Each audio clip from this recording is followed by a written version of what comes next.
Boo. Hello. Hello, how are we doing? Welcome in Thursday night. Hey. Here we are again. Ready to tackle The Darkness Over Arkham by Jonathan Green, Aconyte Books, Part 3, The Do-Over, with a brand new character. How are we all doing tonight? Who's in? Give me a shout if you're about.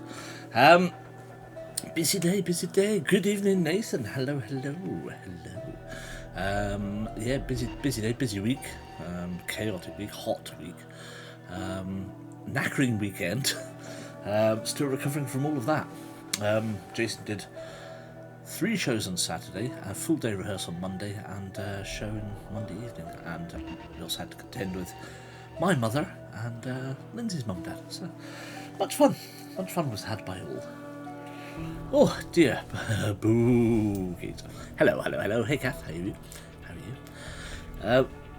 Excuse me. So, yes, so it's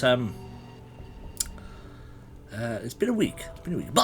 But in good news, this is us. Hopefully, slight delay on tonight. I had planned to go live at 9, but I was still cooking dinner at 5:02. Well, just serving food up at 5:02. So it's and here I am. So we're getting there. But this is probably us for the next. I say 13 and a half months should hopefully sit this. I'm okay, long day at the gardens, I'm knackered, says Kath. Oh, my love. Well, hopefully, as I say, that's part and parcel of starting earlier. It's okay, it gave me more time to finish the dishes. Good. So hopefully starting at they went well. They went very well, Kath, yeah. The Saturday ones were fantastic. But he was knackered. He ended up going back home with Lindsay's mum and dad. Lindsay and I had to go and see cats, and there was nowhere open to get food, so we were sat in McDonald's in Dunbar at midnight. Yay! Despite neither of us wanting to have a burger, but yeah, that's what there was on offer, so that's what we had to take. And Mondays was very good as well. Yes, it was by far and away the most. What would I say? Vocally discernible. Didn't need the microphone they provided, let's put it that way. But the Saturday plays were very funny, and the Monday play was thought-provoking. So yeah, no, it was good. It was good fun. Absolutely good fun. Right. So, not sure who else is here, if anybody. Good prediction. Well, yes, he does. He certainly does. So there was a request to start with a new character this week, and he's a no, I wouldn't say he's a foghorn. No, he's just got very good diction and projection. The boy knows how to project, and he always has been very good at it. A lot better than a lot of his peers, to be fair. No, he can just project very well. Yeah, so there was a request from Silver.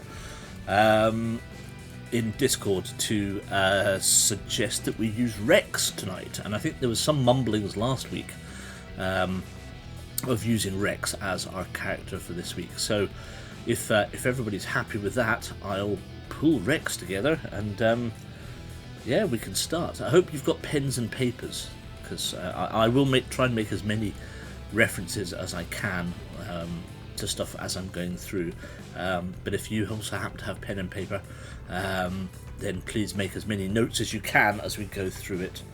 I'm struggling for space here, so bear with me. Let's go that way. Try and give me a bit of writing space.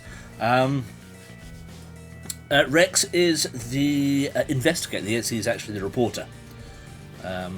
So if I show you that, so Rex is the reporter. He has willpower of 3, an intellect of 4, combat of 2, a health of 6, a sanity of 9. He starts with a clue. He has a reporter's notebook. His abilities are: if we roll a 6 whilst using your intellect, we gain 1 clue. Other abilities are Seeker. Rex's curse: if you roll a double when using your intellect or willpower, treat the score on each dice as 1. Therefore, he is mildly cursed. Excuse me. He's more sane than I am. Well, I'm just trying to think how much he compared to Agnes. He had less willpower than Agnes, but he's twice the intelligence. Same combat, same health, one more sanity. So yeah, willpower's not as high, but his intellect is better. So yeah, if you're happy to go with that, let's go with Rex.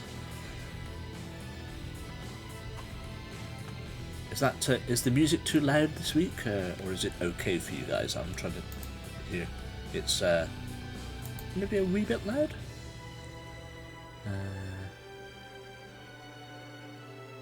Less likely to sudden attack a herd of wildebeest than Agnes. Yes, very true, very true.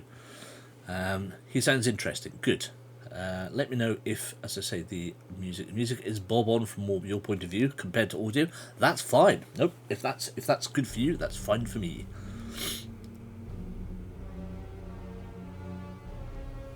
Oof, it's boiling here, by the way. Absolutely boiling. Should be wearing a massive jacket, of course, but hey, that's the way it goes. So, who's up for crack? Unless anybody else wants to talk about anything else, I'm saving some stuff. Hopefully, we're back on to Minecraft on Monday. All being well, I've made some advances in various bits and pieces, but I'd rather talk about that then. So yeah, beyond this, as I say, I don't know if you guys know, I've put the videos up on. I've created a new Babel 17 channel. You've missed Minecraft Mondays. Yes. Well, I'm hoping we can do something over summer. So I have a new channel. Is this? If I do this? No.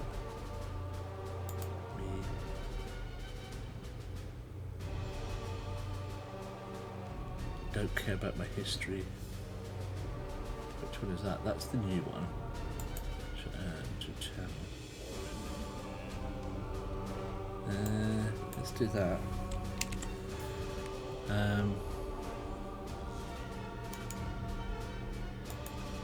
So that is the new Babel 70. So BABEL _ space SEVENT.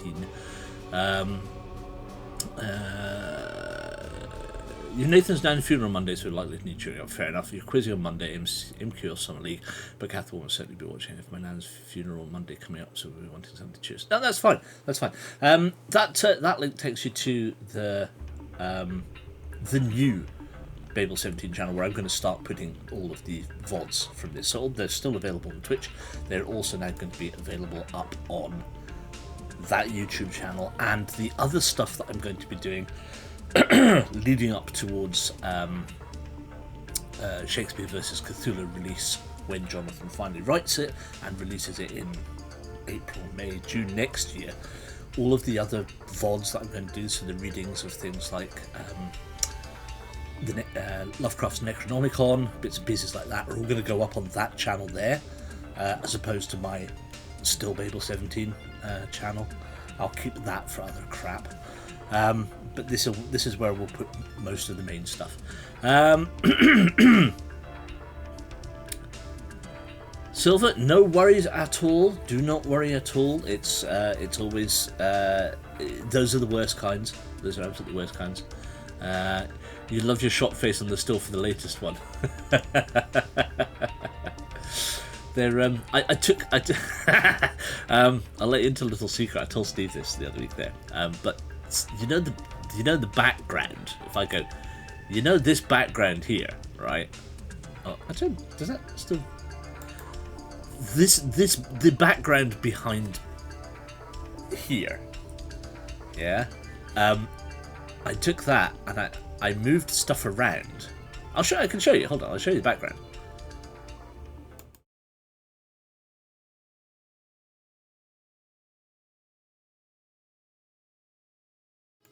Except I can't talk. Oh, so what I did was I used the background that you saw there.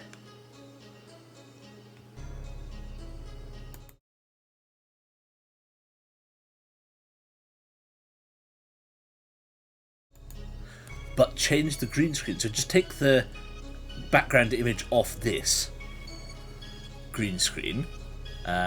Where's the main?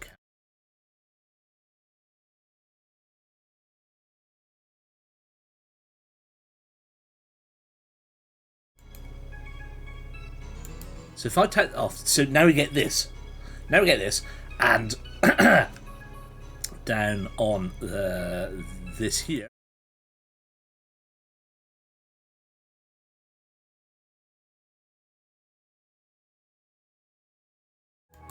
And then I just took a screenshot of it, and that's how I did it.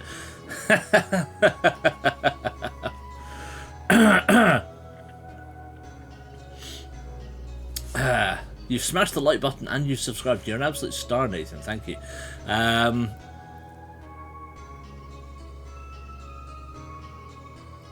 What was I going to say? Yes, Silver. Yes, I hope you're feeling better too. So that's how I've done the screenshots. Was just basically doing that and then hovering over the snipping tool and kind of doing that, looking away and going, click, and of course it freezes the screen at that point, and then I can draw around it and take the screenshot away. So that's how I've been doing that, which I think is quite fun.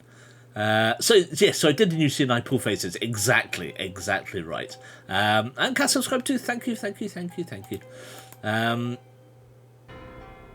Silver says, sorry, it hasn't been. The cold's not been too bad today. Keep hydrated and lots of tea.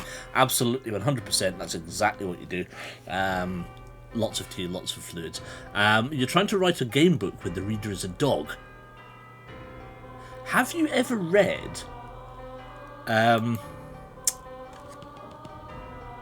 What's the name of the book? Have you ever read Diana Wynne Jones' book? They turned it into a TV series. That's going to annoy me now.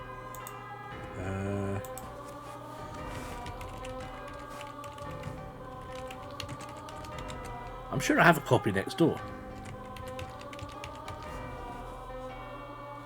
Diana Wynne Jones. Was it Archer's Goon?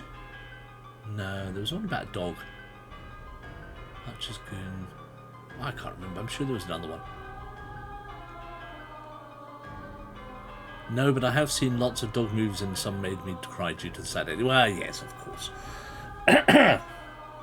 Always the way, unfortunately. Always the way. Let me give me 2 seconds. Let me see if I can find this book.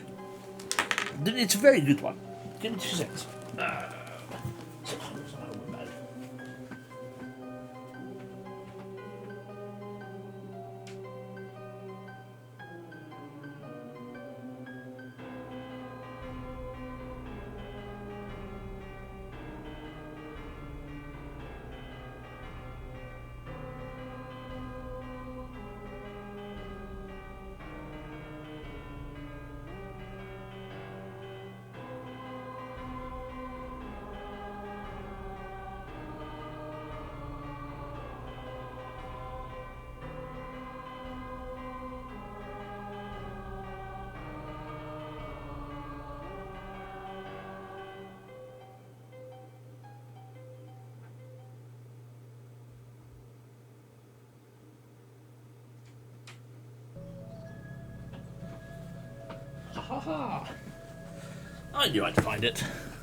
I knew I'd find it.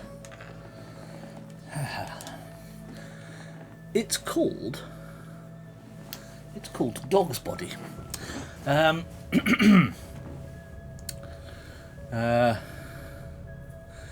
have loads of Diana Wynne Jones books you haven't read. Yes, I know, and the best, they've got a whole load of the older adult ones here and a whole load of the kids ones next door as well. So yeah, this one is called Dog's Body.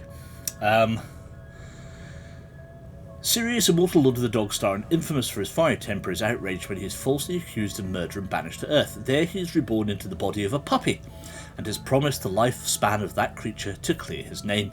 He is adopted by Kathleen, who has no idea that her beloved Leo is anything more than an abandoned stray, but Sirius soon learns that he has enemies amongst the humans, as well as amongst the unearthly beings who sentenced him. So yeah, it's good book. If you get hold of that. Excellent read. And if anybody ever wants me to read these sorts of things, I'm more than happy to do so. And we'll add it to the channel. So I need to come up with a name for the storytelling side of things, and I haven't quite got there yet. Which may end up having to be a channel in its own right, I suppose. But yeah, you know, you never know. You never know. Keep an eye out for that one. Yep. Silver says, "I slept for most of the day with loads of weird dreams." Yes, I get that a lot when that's that sort of fluey viral type thing where you just kind of burn up a little bit, and yeah, lots of weird dreams. Got some Tad Williams books. Yes, Tad Williams is excellent. Most excellent. Right, who's up for starting this game then? I am, if you are. I'm going to go back there. Check that out. What have we got here?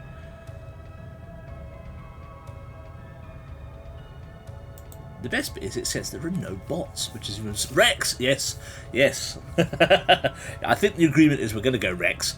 Can we play as Rex? Yes. So, just before you came on, I asked the guys, and they were up for that. I think we're all... give me a Y in chat if you're all happy with Rex. Rex Murphy, Investigator. Your mum likes Tad Williams. When I was younger, we had a cat who was named after a character in one of his books. Binnabic. Oh, yes, cool. Yes, for Rex, says Nathan. Excellent.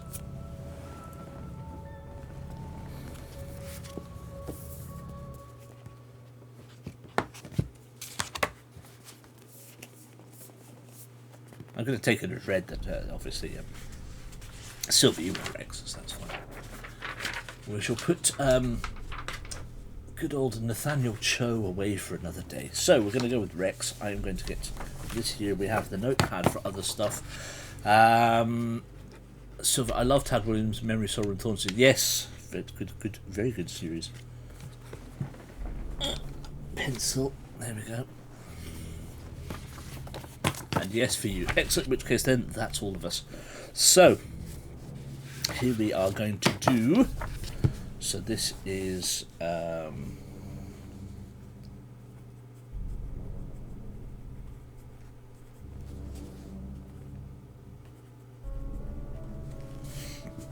Attempt 2, Part 1. Rex!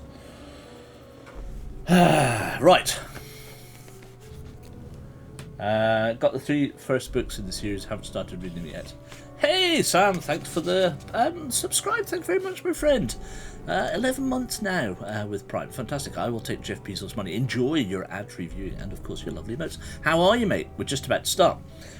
Starting again, we're starting as Rex. So everybody has decided we're going to start as Rex the reporter. So you have joined at a fortuitous time. How are you doing this evening? All good. Tomorrow is the belated D-Day for the TDR stuff. Ah! Are you up to date? Are you all good?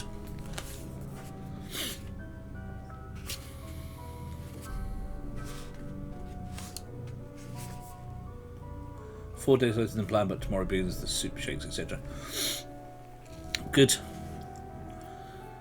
We are total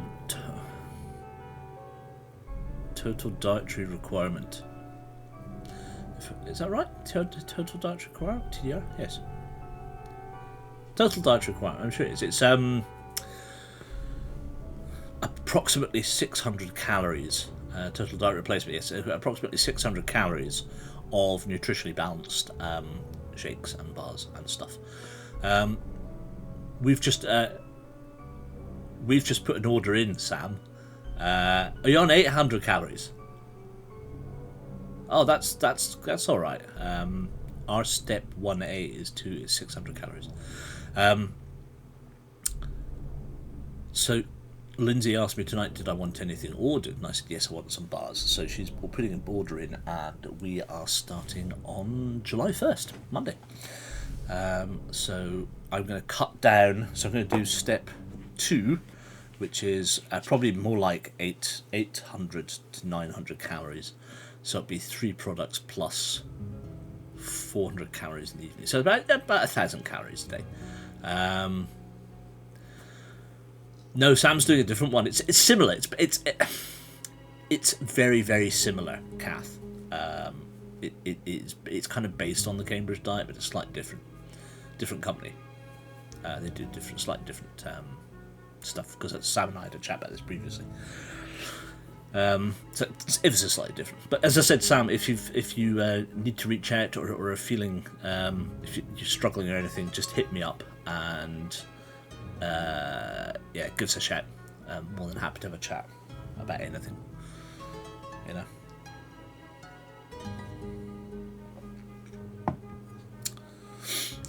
Yeah. So you're with Habitual. Okay, yeah. So yeah, that's that. So that's where we're at. So we're going to start Monday. I'm going to do, I think I'm doing 5 days. I was going to do like a 5-2, and I'll slightly increase my calorie intake over the weekend, just so that I'm not completely. Yeah. How do you not get so hungry you chew your arm off? Water, Kath. Genuinely, after about a week and a half, your body goes into ketosis anyway and doesn't require it. Have both available porridges, all 3 soups, and 3 of the 5 shake options. Nice one. You don't actually get too hungry. I did week 2 for me the first time round. Was my hardest week, but after that it was absolutely fine. As long as you keep your water options up. Sam, how many did they say how much water you should drink during the day?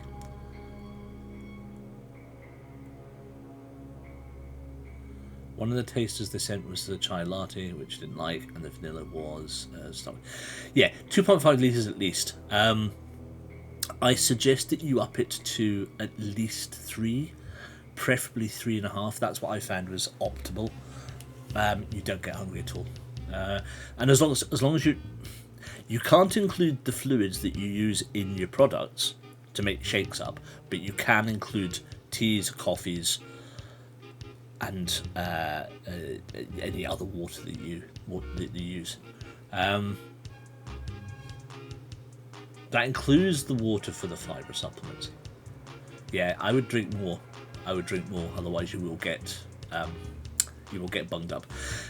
It's what they call it. It's a total dietary replacement diet. So what you do is replace all of your food with nutritionally balanced milkshakes and bars and that sort of stuff. And Lindsay and I are consultants for the Cambridge, what is now branded as the 1-to-1 Diet by Cambridge weight plan, because we have both done this, and we both lost shed loads of weight on it. Unfortunately, Paris and lockdown happened very quickly, one after the other, and we piled all the weight back on over the last 4 years. So we're both getting ready to restart. You have no added sugar, Vimto, and Ribena to hand. They're permissible for adding to water. Interesting. We have water flavourings on Cambridge, half a dozen different ones. So if you get stuck or bored, I'm more than happy to send down some samples to you so you can try them out. Fair enough. Are they allergy friendly? I have to be careful. Depends. So depends who you go. With the Cambridge ones, they are lactose free, but they are not vegetarian or vegan friendly because they use vitamin D derived from lanolin, which is of course sheep's wool. And Sam's doing his through the NHS. Yes, that's right, of course. But predominantly, yes, most of the Cambridge stuff is vegetarian. Apart from it's vegetarian, but it's not vegan. It is halal for the majority of stuff, and but if there is stuff that you would be allergic to, I'm sure you could work that out. Habitual ones are all vegetarian friendly with some vegan. Yeah, good. I'm pleased. We've been demanding for years that they take out the bloody lanolin because it's the one thing that's stopping them being vegan.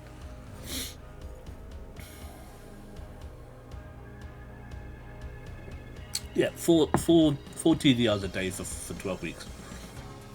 Which is why you are 800 calories, because we do three at 200 calories a pop, which is 6 for our 1A stuff, and then reintroduce the meals over. Yeah, so we have what we call the 6-step plan. So there's plans 1A, 2, 3, 4, 5, and 6, and 3, 4, 5, and 6 are the gradual reintroduction of favourable foods, and then your more your red foods, which are high in sugars and carbohydrates and so on and so forth. Might rain soon, can't wait for it. Need rain and cooler temperatures, says Silver. Quite right. So I'll be tea first to come back, then breakfast, then lunch. Fair enough, fair enough. In 14 weeks I can get fruit in one a day too. I did not know you could get vitamin D from lanolin. Yes, you can. As I say, it's how they manufacture it. Hey ho, never mind. Good. Right, well good, I'm pleased, Sam. So, as I say, if you are in need of an ear for any of your struggles over this time, please do get in touch. I'm more than happy to jump on Zoom or Discord or whatever and have a natter and help you keep on the right path, mate. Because as far as I'm concerned, dieting alone is shit. Excuse my French. Can we start playing the game? Yes, we can. Dieting is absolute crap, but if you've got friends around who can help you, then it makes life a lot easier. It'll tell you on the tin. It'll tell you on the tin, Kath, if they are. It should tell you where they're derived from. Right, let's get on, because time is, as Silver quite rightly says, marching on. We're already half an hour in. Right, Rex. So, dieting is shit, full stop. It is. Here we go then. Let's go. Part 3. Back to the beginning. Restart for everybody. Let's rock this. Okay, Rex. The lead to another story lost, this time because the astrophysicist appears to have upped and gone. Certainly know what the Warren Observatory seems to know where Dr. Oh, hold on. Yeah. Now, make notes. Okay. The lead to another story lost, this time because the astrophysicist appears to have upped and gone. Certainly no one at the Warren Observatory seems to know where Dr. War was when you questioned them earlier this afternoon. You're lucky that Doyle Jeffries, editor of the Arkham Advertiser, seems to like you. Otherwise, you're not sure how much longer you could last in this town. I can't make notes. Can someone else do it? Yes, I'm sure Nathan will be making notes. I would say Warren astrophysicist, Warren Observatory, Dr. War, Doyle Jeffries, editor, Arkham Advertiser. You stir the swirling mud black liquid as you stir your coffee. Then, when you're sure none of the diner's staff are looking, you take out the bottle of whiskey and quickly pour some into the cup before returning the bottle to your coat pocket. So items, we have whiskey,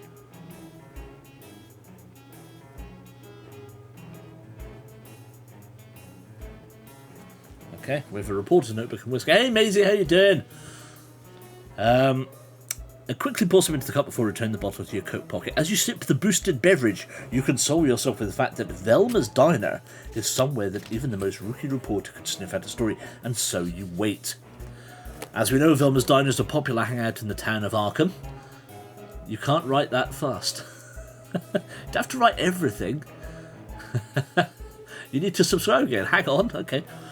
Velma's Diner is a popular hangout in the town of Arkham. What was the editor's name? The editor's name was Doyle Jeffries. DoyleJeffries.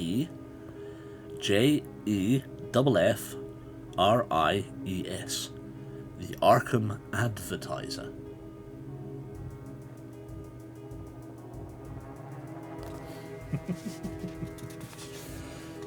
I'll make some notes here as well.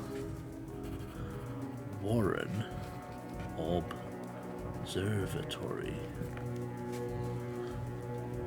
Dr. War.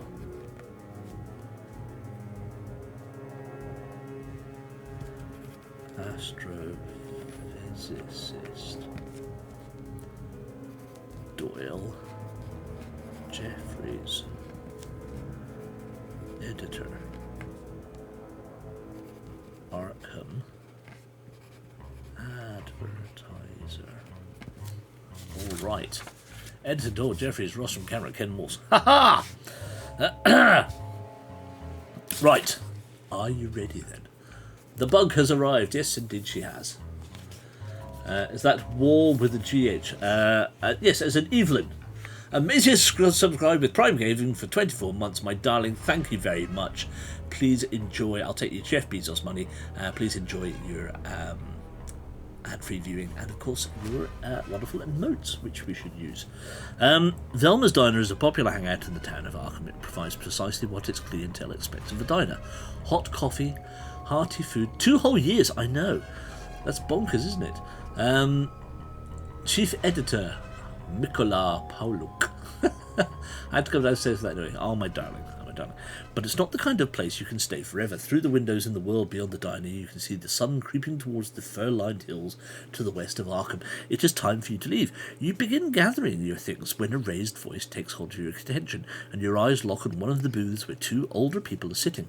One is a grey-bearded man, whilst the other is a thin, spiky woman, her silvery hair cut into a severe bob. Their clothes are not only befitting of their advanced years, but also suggest that they are of an academic persuasion. You know the type well. There are plenty to be found in Arkham. As if aware that the heated exchange has drawn your gaze, the woman gives you a caustic stare before lowering her voice. It's them again, indeed it is, and resuming her intent discussion with the man. You may not be able to hear what she is saying, but from her body language, the way she leans forward, her shoulders hunched, one index finger stabbing in the air, it is clear that she is unhappy about something. The man, on the other hand, has assumed an aloof attitude towards the exchange and seems to say barely anything in response to the woman's tirade. Between them are 2 empty mugs and a plate smeared with grease. The uncleared crockery is attracting flies that always seem to manage to sneak into the diner through the open doors and the windows. However, their presence seems unusual at this time of year. One scuttles about the table, no doubt dining on the scattered sugar crystals that dust the melamine surface. As you watch, you become hypnotised by its unpredictable jitterings, and are startled when the woman slams her hand down on top of it in a moment of impassioned anger. As the man mutters something back at her, she pulls her hand back, and in the blink of an eye, puts her fingers to her lips as if passing something to her mouth. The action happens so quickly you wonder if it was all in your imagination. But when you glance back at the table, the fly has gone. You feel a strange twist in your stomach. You have been exposed to unexplainable strange behaviour before, and it never ends well. No matter how peculiar the town of Arkham is, it is still your home and you feel compelled to protect it, no matter what. But did you really witness an old woman swallow a fly? Your ruminations of what you did or did not see are the matter of a fleeting second as the woman abruptly stands. Clearly, whatever the old man said has drawn things to a conclusion. She storms out of the diner. Mere moments later, having deposited a crumpled dollar bill on the table, the man follows, but you do not get the impression that the woman will have waited for him. It is only after the couple have left and the diner door has swung shut behind the man that you both notice a notebook lying on the floor next to the booth where the pair were sitting. It is nothing like the notepads used by those who wait tables at the diner to take customers' orders, so you can only assume one of the academics must have dropped it. We need to follow the fly-munching woman this time.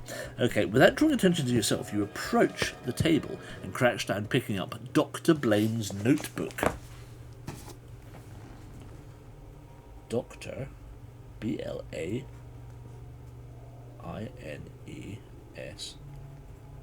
notebook.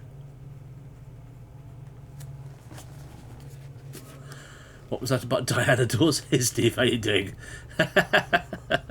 we tried to follow her. She jumped in a taxi. Flicking through it, you see that the pages are filled with handwritten notes in a language you don't understand. Do you wish to take a moment to study the jota more carefully, or do you wish to leave the diner in pursuit of the academics and return the notebook to its rightful owner? Read R to read, P to pursue. R to read, P to pursue. Which will it be?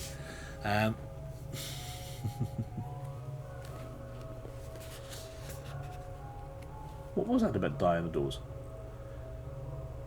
Oh, you mean the diner doors? The diner doors.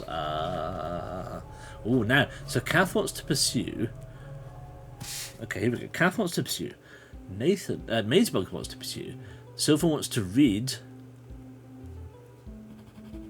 Didn't we read last time? It's just a load of gibberish. Nathan wants to pursue. I think we'd read first last time, and that was why she got away. I think we definitely did read last time. Let's have a look.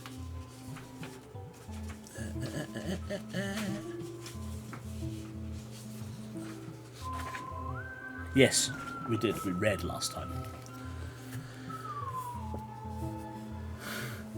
What do you call a wolf that works in a lumber mill? Is it a timber wolf?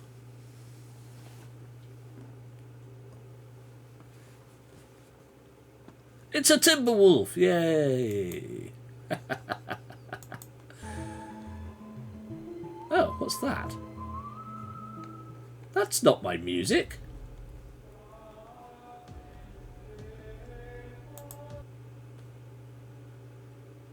That's not my... Where's my music gone?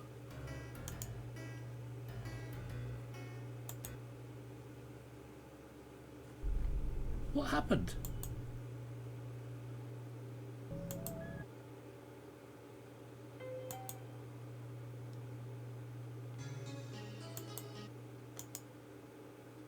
What?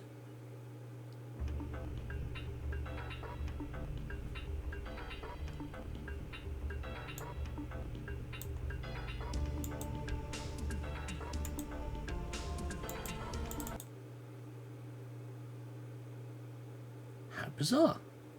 My music went away.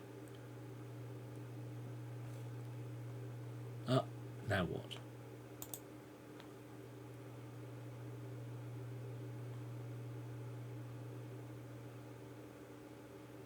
Is it going to work?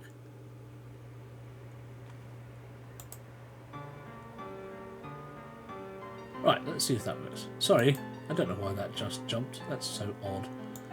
Silly music. Okay, yes, Justin Tubble. Very good. I have too many bad dad jokes. Nice. Silver, you are my Silver, you my friend are in the right place. Yes, indeed you are. Right, so yes, we chose to read last time, so most people want to go pursue, so let us pursue them today and go to 75. Remember, clues, as many clues as we can possibly write down as we go would be grand. I will try and write some as well. Having already packed away your personal possessions, you exit the diner. It is late afternoon and there is an unseasonal chill in the air. Looking left and right along the street, you catch sight of the two academics walking away from each other in opposite directions. Opening the notebook again in the hope that it might provide you with inspiration regarding who to follow, you see something written inside the front cover in the top right-hand corner on the first page, which is property of Dr. Blaine. So Dr. B-L-A-I-N-E. Zoology department. Zoology. Dept. School of Life Sciences.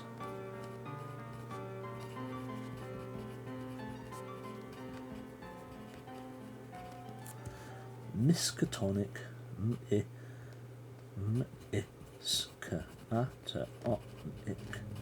University. Good, that went on to the next one. Would you wish to follow the older gentleman, or do you wish to try and catch up with the older lady? G for gent, L for lady. Allegedly.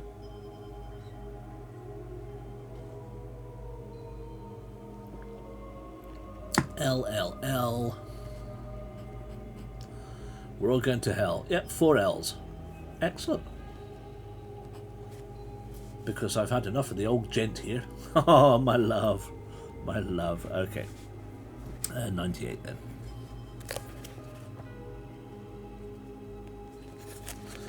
You set off in pursuit, but before you catch up with her, the woman hails a taxicab. You call out, but you're entreaty for her to stop is lost as the driver revs the checker's motor. You can only watch helplessly as she climbs in and the cab pulls away from the sidewalk. The only way you're going to be able to follow the woman now is if you hail a ride yourself. Do you wish to hail a cab, or would you rather change your mind and go after the old man instead? C for cab, G for gent.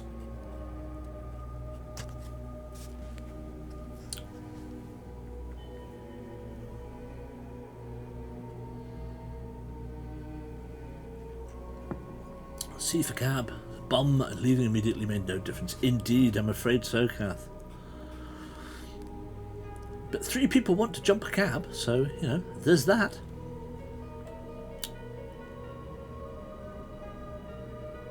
Call me a cab, certainly. You're a cab. Meep, meep.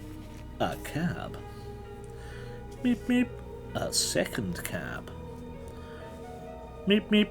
A third cab. 1 for me, 1 for my wife, and 1 for my hat. If you've not seen Peter Pan Goes Wrong, you won't get the reference, but never mind, it's hilariously funny anyway. Right, we're going to hail a cab. We're going to hail a cab, we're going to hail a cab. We're going to hail a cab, we're going to hail a cab.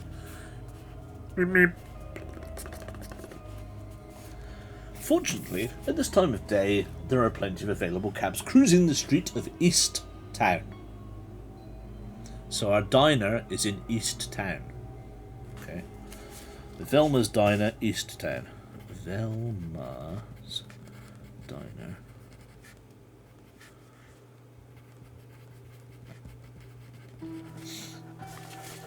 Okay. However, you were slightly taken aback when the face you were greeted by at the driver's window appeared to be that of the beardless youth who can barely be old enough to drive. "Where are you heading?" he asked in a high-pitched voice. The checker carrying the woman is turning onto the main thoroughfare that leads south to the river. "Follow that cab," you say as you open the door and take a seat. Your initial assumption was correct. The checker crosses the river and then proceeds along Peabody Avenue, south of the river. Peabody Avenue.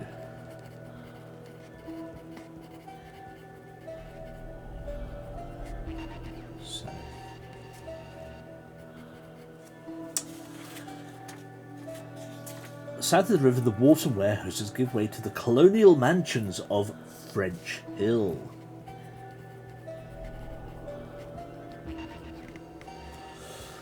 Crumbling piles kept secluded within their own far-reaching estates, hidden behind high fences and overgrown hedges, or ringed by private woodland. However, you lose sight of the cab you are following when an ancient jalopy pulls out suddenly in front of your vehicle. The cabbie swears imaginatively and thumps the steering wheel as the rickety vehicle belches out a cloud of oily smoke and proceeds to chug along in front of you with no apparent sense of haste at all. Despite continuing to cruise the streets of French Hill area for another 20 minutes, you see no sign of the checker or the passenger. Take +1 clue. 2. I'm sorry, the driver said, but it looks like we've lost him. What do you want to do now? You want me to drop you off somewhere? I'll take you back to Velma's. You only have one other lead you can follow. No, you reply. Take me to Miskatonic University. 21. So, the woman is somewhere in French Hills. Note that for later. 21. That's I think, is one of the pieces of information we did not have last time, which I knew about, but I couldn't tell you about. By the time you arrive at Miskatonic University, night has spread its purple mantle over Arkham. The collegiate buildings are visible only as blocks of shadows, but with certain elements such as entrances and windows picked out by spots of artificial light, and even the occasional flickering oil lamp. But one building is more brightly lit than any other, due to the presence of several police cars and other vehicles, their headlight beams on full, and that is the Science Building. Not only that, but a cordon has been erected around the entrance to the building, manned by a single police officer. Nearby, a huddle of people are in deep discussion. 3 of the men are wearing the peaked caps and uniforms of the Arkham Police Department. This will be the dead guy, yes, indeed. Whilst the last is a tall man wearing a long trench coat. If you have the police or detective ability, turn to 297. We do not. What do you wish to do? Attempt to sneak past the police cordon and down to the building, or talk to the policeman? S to sneak or T to talk?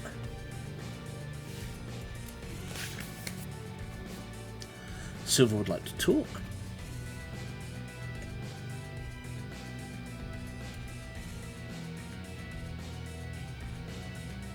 Talk, we're a reporter. Exactly, says Kath. Talk, says Nathan.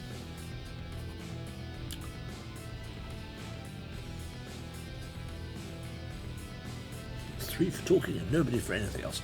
Oh, I can only picture David Tennant, so stare. Oh, because of the long trench coat. Yes, very good. It doesn't say he's wearing any sneakers, however. Right, we're going to talk to the policeman, so we're going to go to 81. Which you'll notice 50 higher than where we were previously. But then 61 is 30 higher than where we were previously. So, swings and roundabouts in a Jonathan book. Okay, 81. You tell the policeman that you are here to see Dr. Blaine, but the mere mention of his name has them regarding you with suspicion. Feeling your face redden in embarrassment, you try to bluster your way out of your tricky situation, but become tongue-tied as the cops interrogate you on the details of your less than convincing story. The more you talk, the more you can see the suspicion deepen on the policemen's faces. Before you know it, you're being handcuffed as you suddenly find yourself at the top of the list of suspects in the murder of Dr. Devlin Blaine. Ooh, let's add that to his thing. His name, first name is Devlin, brackets, which has the word devil in. Devil in. A suit of trench coat, trainers and sticky up hair. Yes, indeed. Wops. I presume that means whoops. There is a little point trying to escape when the university campus is already swarming with police, so you allow yourself to be led away and bundled into one of the cars, hoping that you will be able to sort this mess out down at the police station. Take the weakness criminal. Oh no, and turn to 59. Criminal. Oh well. 59 it is. We've been nicked, yes, I'm afraid so. But you never know, this may be fortuitous. On reaching the police station, you were rough-handled until you were standing in front of the custody sergeant, ready to be processed and charged before finally being locked up. Unfortunately, no one seems interested in hearing your side of the story, and your claims of innocence and simple being in the wrong place at the wrong time go unheeded. If you have a pistol, turn to 39. If you do not, turn to 19. Thankfully, this time around, we have not picked up any pistols. Caught by the fuzz, says Kath.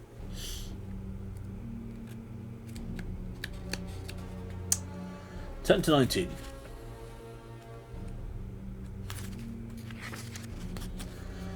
Your fingerprints are taken. Record your inky fingers.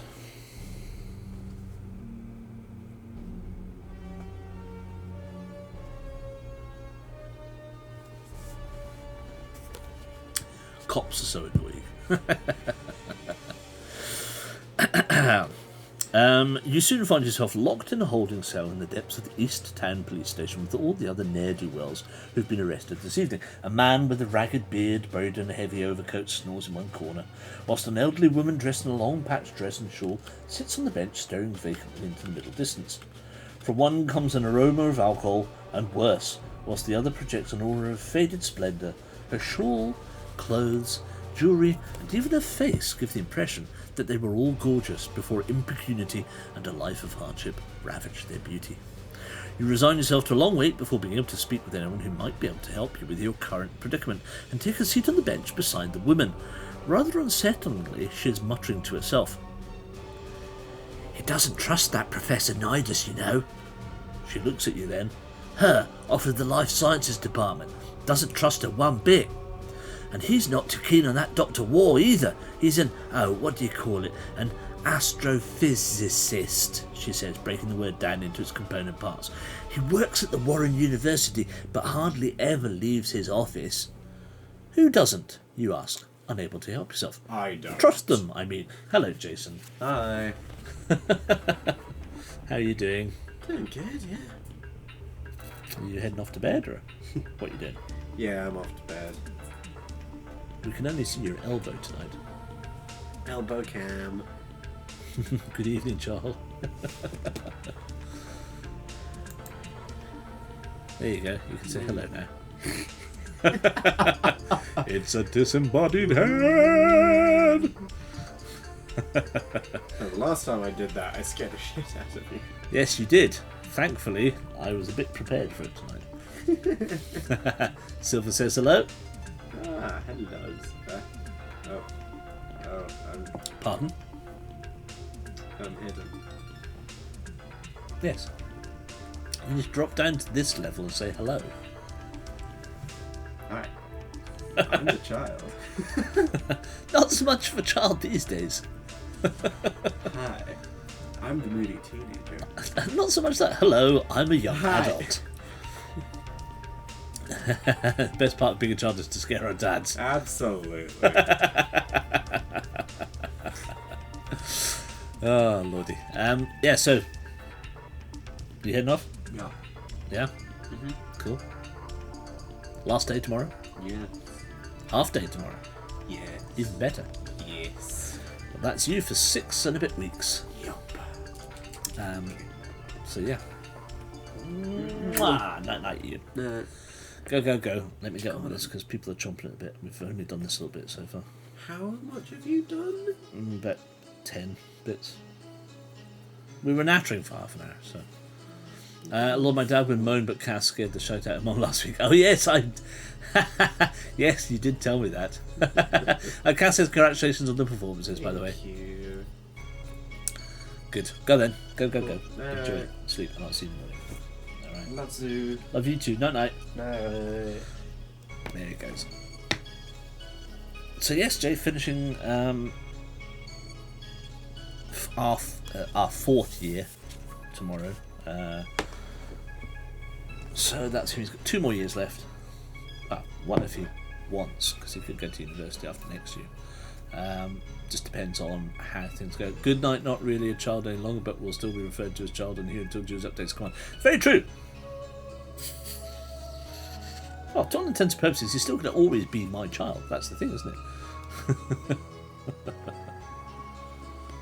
It's all right. We'll change it to something like instead of child, we'll change it to Thesp or something like that. I didn't realise she was quite that deaf. Oh, Maisie Bug's mum, yes. Poor love.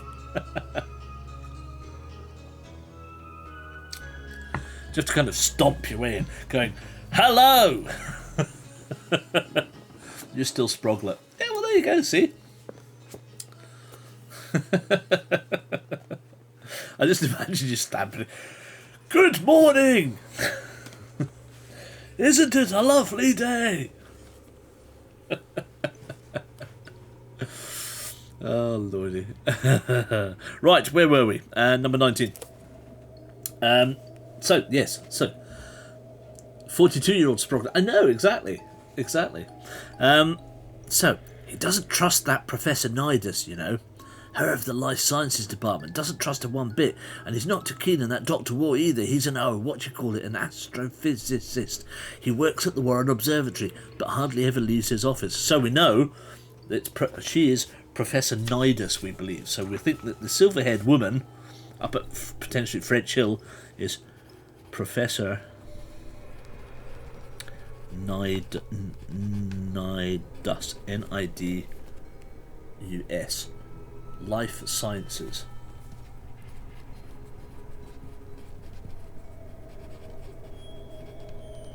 And we've already written down about Dr. Warren, or Dr. War at the Warren Observatory. And once I scared my dad, so he fell off the sofa where he was sleeping. I only yelled out, "Hello, Dad!"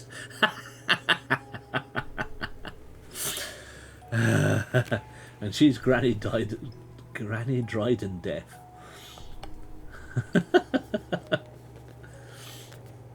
Oh, lordy. Right. So you say, who doesn't, you ask, unable to help first. Trust him, I said.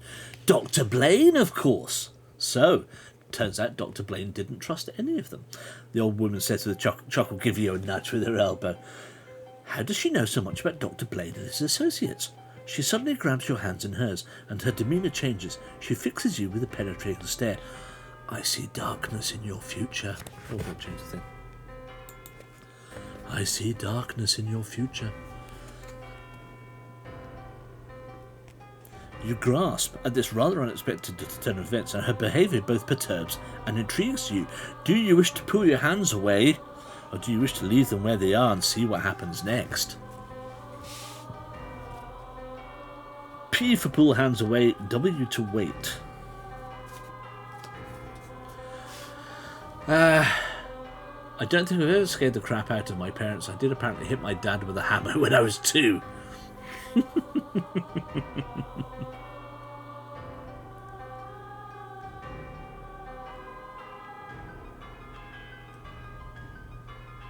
Wait. All the weights. Right, good idea. Let's do that. 159.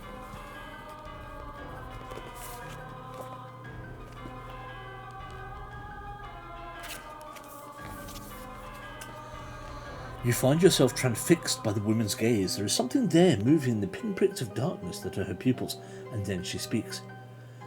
When the moon in darkness dies, then a new god shall arise. 1 from 3 shall claim the prize. 1 called from the burning pit, 1 that seeks the veil to split, the last of child, its egg forfeit. Isn't that the same as the... 1 from 3 shall claim the prize, 1 called from the burning pit, 1 that seeks the veil to split, the last of child, its egg forfeit. Yes, so that's the same as we worked out from the book previously. The lilting chant sounds like a prophecy more than anything else. Take +1 clue. And the secret... cracked. Ooh. You're correct. Hello. Hello.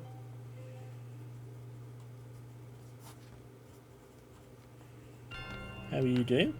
I'm good. What's the secret clue for gullible mother that spends too much money on trading items for a 2-week scout jamboree? What? Sorry, folks. Hold on a second. Everybody says hello, by the way. Hello to everybody. It is the same as the code red or weak Kath. You're right. Do you want to come here? No. Come in. No. Come in. No. Okay, I'm here. Come in. Hello. Let's come down a bit. Hello. There you go. So I bought more badges. Uh-huh. I bought more pin badges. Uh-huh. The guiding website has this little ribbon Uh-huh. that's got a thistle on that's very cute. That was only 30 pence each, so that was quite easy. And I also, on Etsy, there's a little applique tartan designer, so I bought some of those for him as well.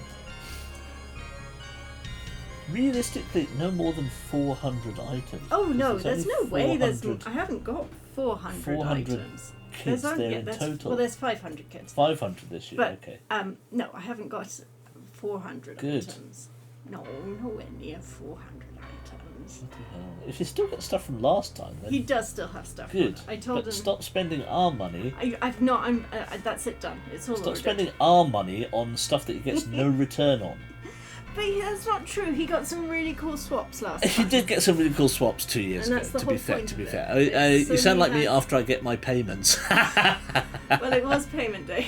Yeah, it is payday today. So, Well, it's your can you payday. please book tickets for Fighting Fantasy Fest 5 Oh, okay, yeah, I'll do that. before my money goes away again? Yes, okay, I'll do that.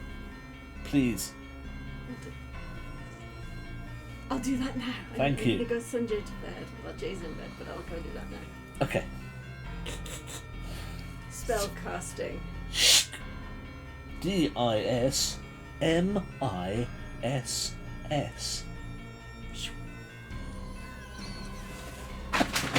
Oh, Ah, I was so close. in fact, what did you knock over? I don't know. I don't know what I knocked over. It's that way. Yeah, no, I can't see anything. Oh well. We're so close. So close. So close.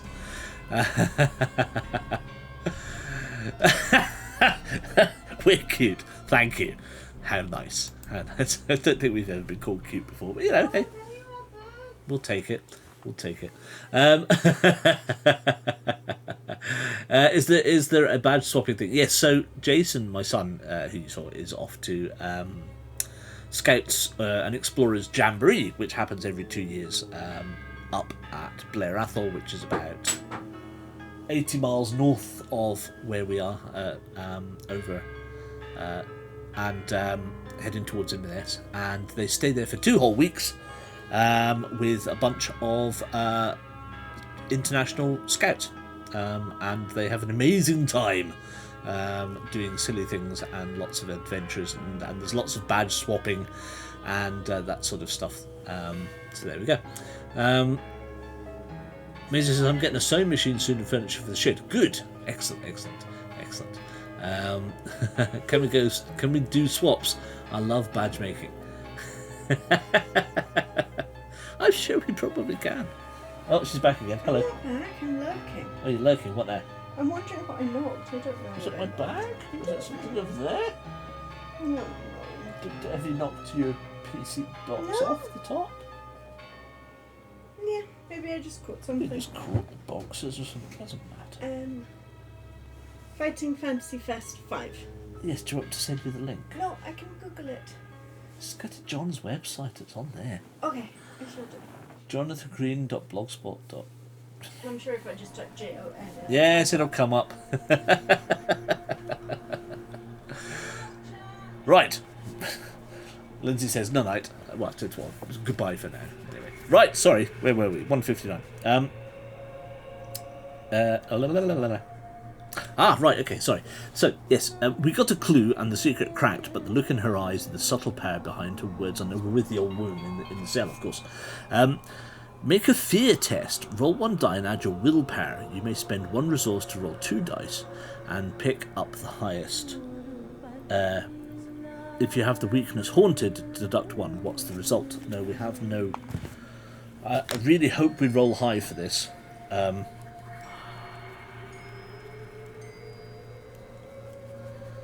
would like to roll high. I don't want a 1!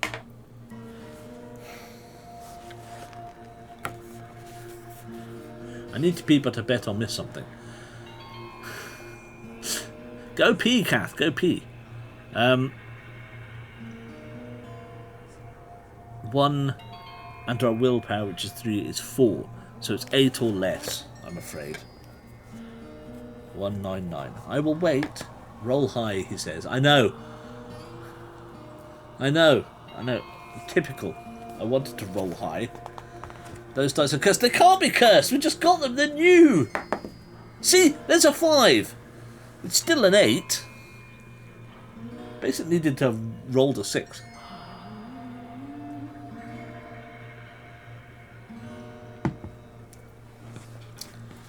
It wouldn't have made a difference. It really, really is high. It's just we have no resources. Precursor dice. No, don't say that. I don't want... That literally means that I can't buy dice at UK Games Expo ever again, because so far, every dice I've bought at UK Games Expo have been crap.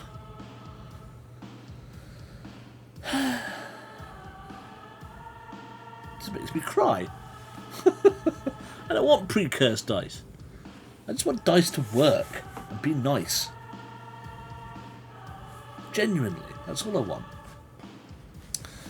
Oh Lord. It's fine. It's fine. It's early days yet.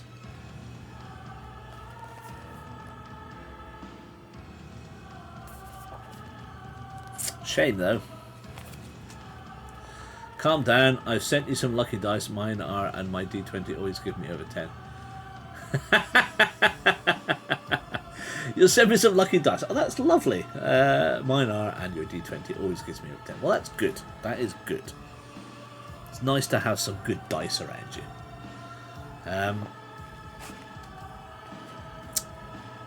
Unfortunately, we don't have any modifiers or anything to kind of boost it. And may as well send me some too.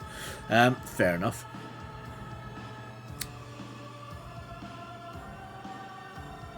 What was it? I'm just going to check 179 and see if it did. We're probably all right. Some of the pixie luck, of course. Yes, of course. Do we have a Cath back? Spooky flute coming up on the music now. I'll take the look at the Irish anytime you tell. No, I like some pixie. I found there was a piece of software called not yet. There's a piece of software called Redcap, right? So I was doing a search online for work, going tell me more about Redcap, and then it came up and said that Redcap is a type of goblin that lives in the borders, in the Scottish borders. And I was like, oh, that sounds intriguing. So I might need to find more about these. Cath's back. So yes, I'm going to just have a quick check. Redcap, Scottish goblin. The redcap, or Powrie, is a type of malevolent, murderous goblin found in border folklore. He is said to inhabit ruined castles along the Anglo-Scottish border, especially those that were the scenes of tyranny or wicked deeds, and is known for soaking his cap in the blood of his victims, hence the name Redcap. Ooh, eh? Oh, I like that. That's cool. I need to get some Cornish mystery ghost story books. Oh, nearly. Well,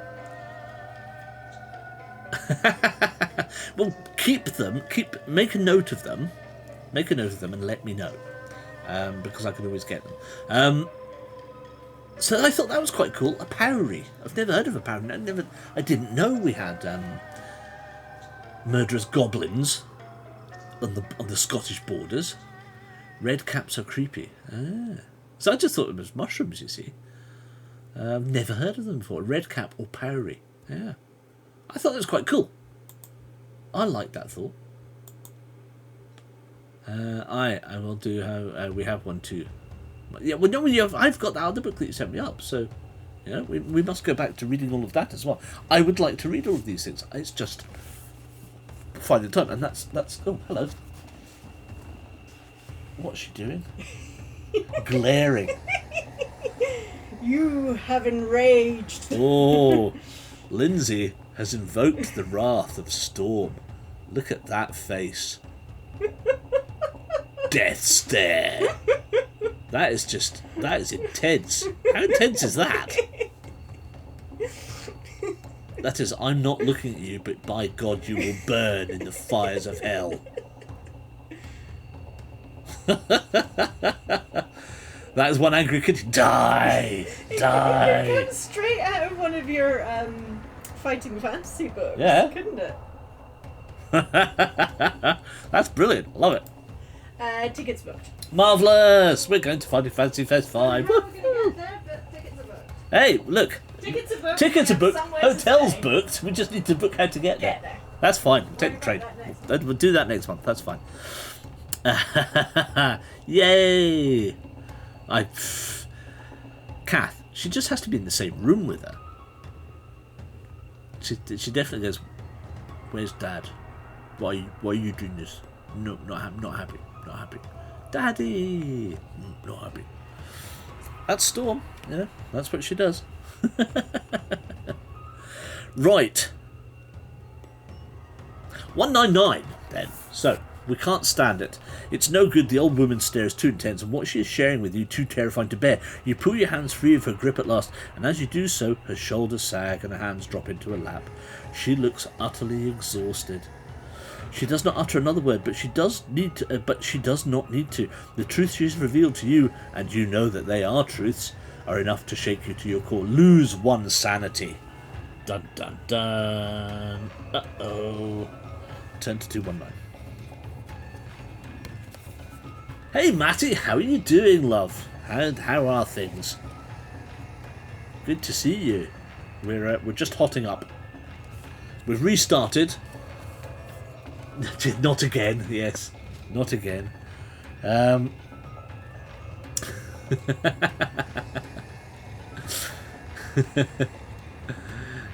we're good. We've started over. We've got a brand new character called Rex, and we are kicking some butt. Hey, that's fine though. Sanity down 1 spot is not too bad. We started on 1 higher than Agnes, so we're now at Agnes level.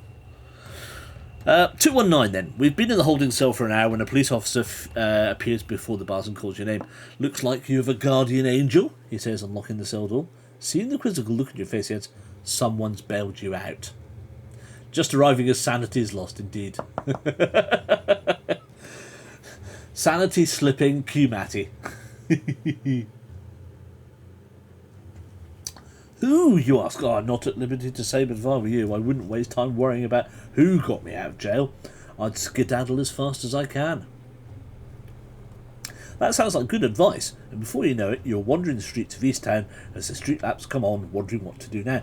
It feels like there are powers at work behind the scenes, moving their pawns into position, as if they are preparing for war or the fulfilment of some prophecy, and Dr. Blaine's notebook is what got you caught up in this mystery in the first place. Perhaps there is something in there that could help you, or perhaps there is some message you've received that could grant you much needed insight. If there is, you will have 4 numbers associated with this piece of information. Add them together and turn to the section that has the same number as the total. So, from last time, if you remember, the woman has given us exactly the same prophecy as we worked out was in Dr. Blaine's notebook. When the moon in darkness dies, then a new god shall arise. 1 from 3 shall claim the prize. 1 called from the burning pit. 1 that seeks the veil to split. The last the child its egg forfeit. 4 numbers, you say. 1, 3, 1, 1. Add them together, and what have we got? It was 6, says Kath. Exactly. So, we turn to number 6.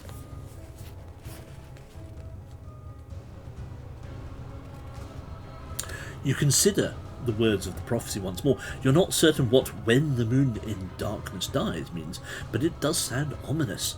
And then a new god shall arise sounds even worse.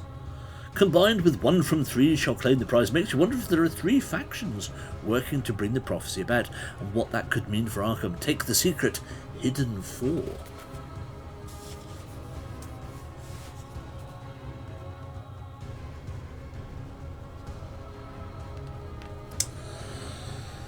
Could Dr. Blaine have been involved with one of those factions? And if he was, does that mean that Professor Nidus is as well? And if he was, does that mean... Oh, sorry, perhaps that was what they were arguing about. Is it Sutek again? I don't know. I've not seen it yet, Matty. No spoilers, please. I've not seen it. We're only about 4 episodes in because of life, so we've only been catching up over the last week or so. Silver's going to be right back, so that's fine. Could Dr. Blaine have been involved with one of those factions? If not, what does this mean that Professor Nidus is as well? Perhaps that was what they were arguing about, but he also had his doubts about Dr. War, the astrophysicist. What part does he have to play in all of this? If Maisie, if you're saying then that's Doctor Who, and we've only seen half of it so far because of all of Jason's stuff and everything, because the last few weekends have been between UK Games Expo and everything else in between, we're still playing catch up. Considering Dr. Blaine is out of the picture, you've not seen the finale yet either. Well, there we go. Good. Shh. Spoilers, sweetie. Considering Dr. Blaine is out of the picture, I'm more into my sister Boniface and Professor Y. Yeah.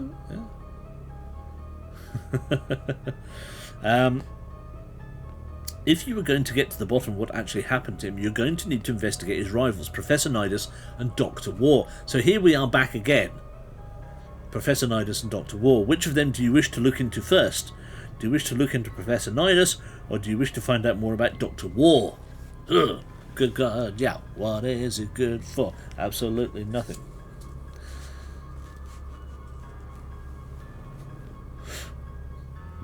Pardon me. Nidus this time. Yes, I think we should. So N for Nidus, W for War. Nidus, Nidus, Nidus. 1, 2, 3. Say it again, yeah. Whoa, whoa, whoa, whoa.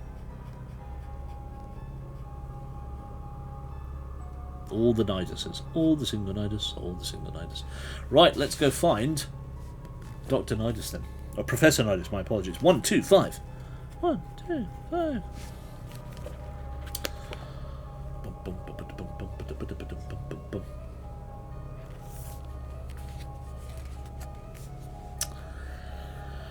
This mystery appears to be focused around goings-on at Miskatonic University. Yes, bug eater, yes. Is it Nider again? Yes, Nidas. Schneider. Particularly the enmity between Dr. Blaine and Professor Nidus that you witnessed boil over at the diner. Therefore, it makes sense to go and find out what you can about Professor Nidus and get a better idea what was the source of their conflict, and therefore, by extension, what actually happened to Dr. Blaine. At this late hour, this corner of the campus is quiet, and you do not see anybody about as you make your way to the science building. Inside, dull yellow bulbs give the corridor walls a nicotine stain, and using the information painted on polished walnut signboards, you find yourself entering the entomology department, where Professor Nidus teaches. Behind the empty receptionist desk, a board displaying the names of the academics who were in the department state whether they are in or out. According to the name board, Professor Nidus, like the rest of her colleagues, is out. In fact, there is only one faculty member whose status is currently in, and that is one Dr. Milan Christopher. Grisham.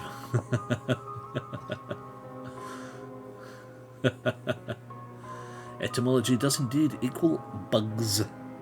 However, no, it's entomology. Etymology is the where words come from. Entomology is bugs. Hi, says Bug. That's you. So, do you wish to make your way to Professor Nidus' office, or would you rather look in on Dr. Milan Christopher? N for Nidus, C for Christopher. Which will it be? What is that, Maggie? An ant. Lovely.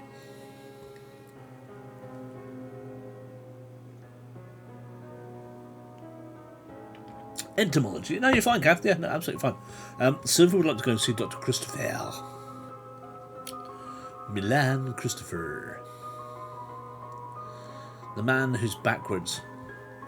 Bugs. Yes, ladybugs. See, that's a nicer one. Much better. Ladybug.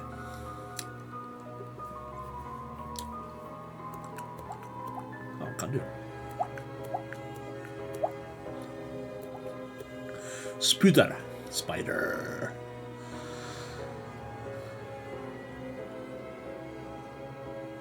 So I wonder if it works. My brother wanted to be an entomologist when he was a kid. He had lots of stick insects.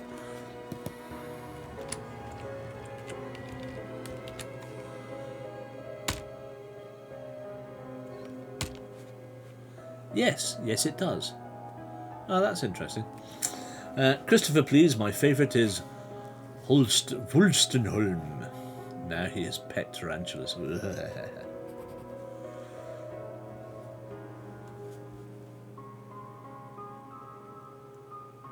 Aye, spider!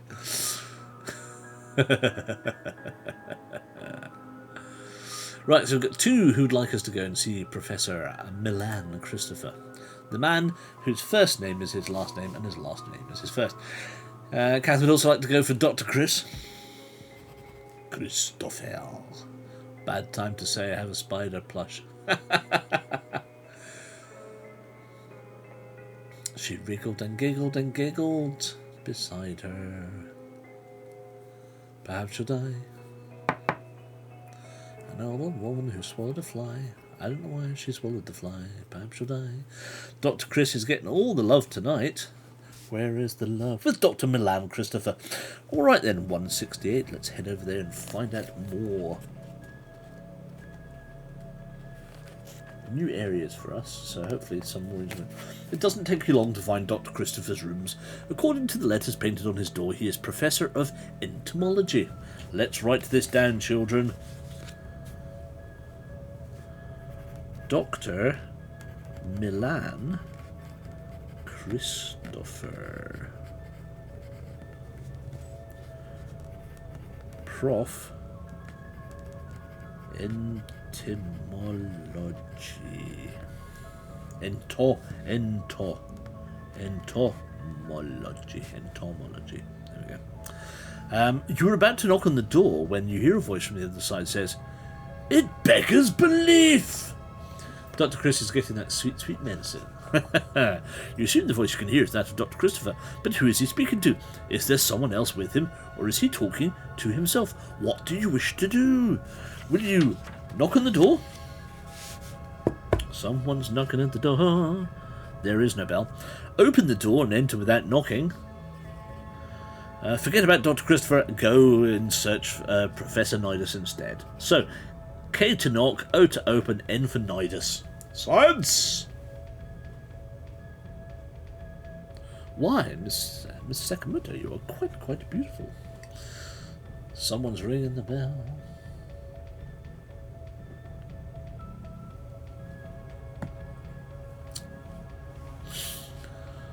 What we're doing, folks?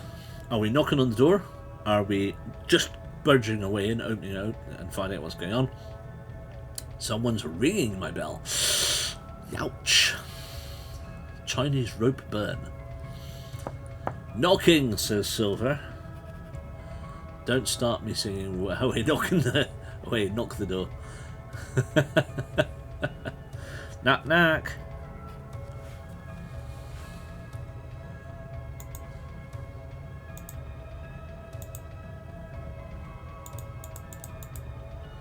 Do you know when stuff used to work, like sounds and that, and now they don't? Yeah, because now would be a nice time for. But we can't play it. I reckon open, but then brazen it out and pretend we were looking for the bathroom. Oh, I'm sorry, I have taken a wrong turn. Is this not the ladies' room? Well, tough, because everybody else wants to knock. So we're going to knock on the door, 188, which is a classic 20... Leroy Jenkins. Yeah, it's a classic 20 higher than 168. So it kind of... In the Jonathan scheme of things, is the right thing to do.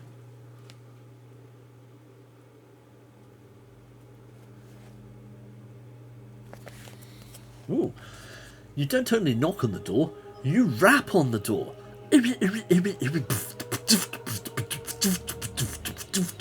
Hey yo, who's inside? Is there anybody there? I don't care, I'm going to open it anyway. You rap on the door and the voice responds with, "Enter." You do so and find yourself in a study that is filled with bookcases and freestanding shelves. However, the shelves do not only bear books in string-tied bundles of academic papers, but also myriad glass jars. They are all filled with a yellow-green liquid within which can be seen all manner of curious specimens. I'm rapping. The one thing they have in common is that they are all invertebrates, specifically of the taxonomy classification Insecta. Predominantly large beetles and overgrown spine-encrusted stick insects. So, he's an insect boy. Insect boy. Yeah, boy. Make a note of that. A large man is standing in front of a workbench with his back to you. As you enter, he draws a cloth over something that he's preoccupied with on a workbench and turns looking you up and down. May I help you? He does for dead things and just. I was looking for Professor Nidus, you tell him. Then you've come to the wrong place, he replies, peering at you through a pair of half-moon spectacles. As the sign on the door says, I, of course, am Dr. Milan Christopher. Dr. Christopher is not old, but he could be described as portly. He has a thick head of hair and a bushy beard without a streak of grey in it. He is wearing blue overalls this day over his day-to-day clothes, and a red bow tie can be seen under his chin. How will you respond? His pickled beasties in piss. or it could be Mountain Dew. You know, it's difficult to tell. It is 1920s Arkham after all. You never know. Or piss. Calm and respectfully, yes, exactly. That's a good point, Sylvie. Maybe we should. So it says, shall we apologise and leave? So that would be an A. Ask Dr. Christopher about Professor Nidus. So N for Nidus. Ask him, B for Blaine, Dr. Blaine, or ask him what he's doing. So A to apologise, N for Nidus, B for Blaine, or W for what doing.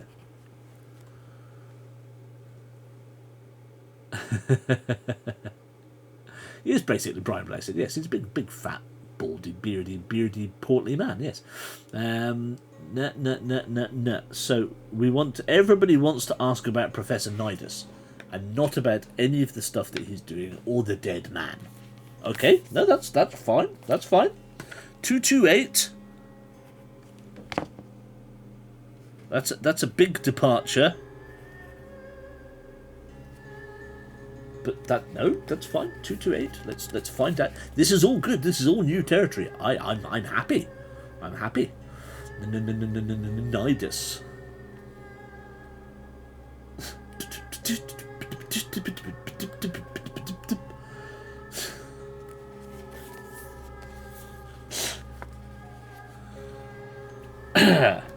Back in 1920s, people were reading other things like Penny Dreadfuls, but no, in this one, we want to know about Nidus.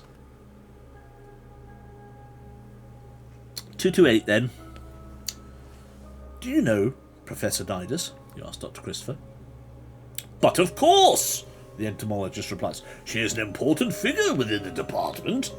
Do you know where I might find her? The rotund man gives you an appraising look over the top of his half-moon glasses. Might I ask why you were looking for her? Nidus nods out. Nice. Oh yes, of course I need her help with returning a notebook to its rightful owner. Make a trustworthy test. Roll 1 die and add your willpower. You may spend 1 resource to roll 2 dice and pick the highest. If you have the paranoid weakness, deduct 1 from the total. If you have the criminal weakness, deduct 1 as well. What's the result? We need an 8 or more. This is a willpower. Oh, hold on. No, that's intellect. Willpower is 3. Minus 1, because we have criminal. So that's 2. We need to roll a 6. We must roll a 6. We are definitely a dodgy specimen, yes. Be a 6. Will it to be a 6, ladies and gentlemen? Let's have a 6. It's a 6! Nice! That gives us a total of 8. That means we get to turn to 248, which you'll notice is 20 higher than where we were. Hooray! Our luck is okay. Yes, we're a criminal because we went to jail. We got arrested for being suspicious. 248. Professor Nidus' rooms are on the 2nd floor beyond the Kafka collection. Dr. Christopher tells you, actually tell you what, let me show you. Take the secret, the entomologist. Nice.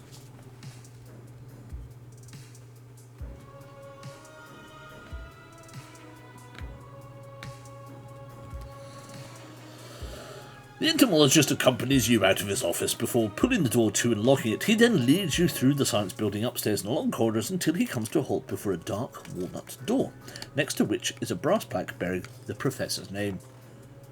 I'm not sure she'll still be here at this late hour, he says, tapping on the door. He turns the handle, and the door opens a crack. Professor Nidus? Dr. Christopher asks as he steps over the threshold. The room beyond is in darkness, but an angry buzzing sound immediately alerts you to the danger you're in. Senses straining, peering intently at the gloom in the hope that it might reveal its secrets, you follow the sound as it draws nearer. The room is suddenly bathed in light as Dr. Christopher finds a light switch, and the scientist cries out in wordless horror as the danger that threatens the two of you is thrown into stark relief.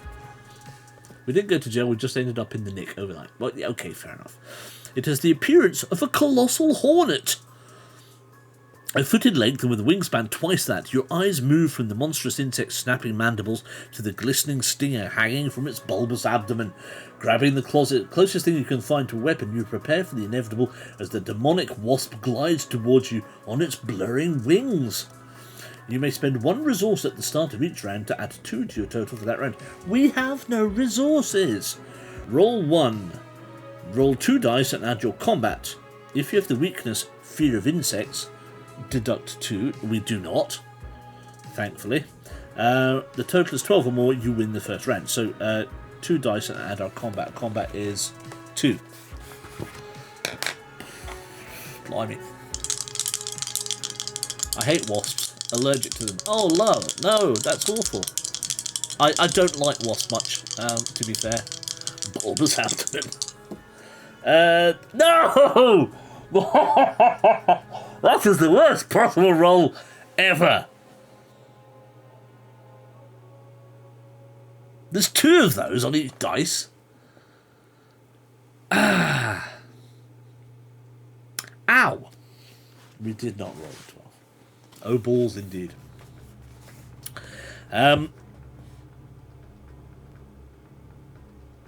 Still all to play for. Round 2. Roll 2 dice and add your combat. If you have the weakness Fear of Insect, deduct 2. If you won the first round, add 2. If your total is 13 or more, you win the second round. Oh, God. So. We need a 5 and a 6 to 5. That can't be right. Yes, a 6 to 5. It's a 4 and a 3. 4, 5, 6, 7, 8, 9. Bums. Bums. Nobody likes to watch. Tea time. Yeah, nobody likes wasps. Even other wasps think they're cunts. Oh, I love that, Matty. Nice one. Nice one. Right. Sadly, we've lost the second round. Turn to 268. Ah, although that is only 20 higher than where we were, so that's interesting. Okay.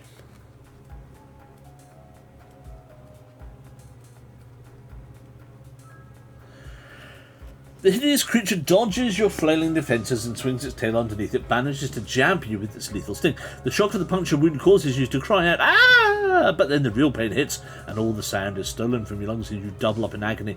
It feels as if your flesh is on fire, spreading from the spot where the barbed tip has pierced your skin. Lose 1 health. Down to 5.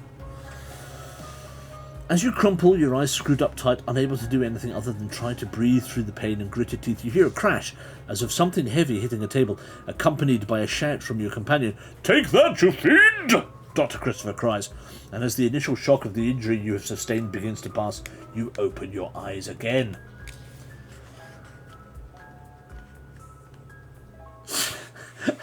Kat says, I bought a sticker from UK Games Expo of a D20 showing a roll of 1 and the caption, "Well, fuck."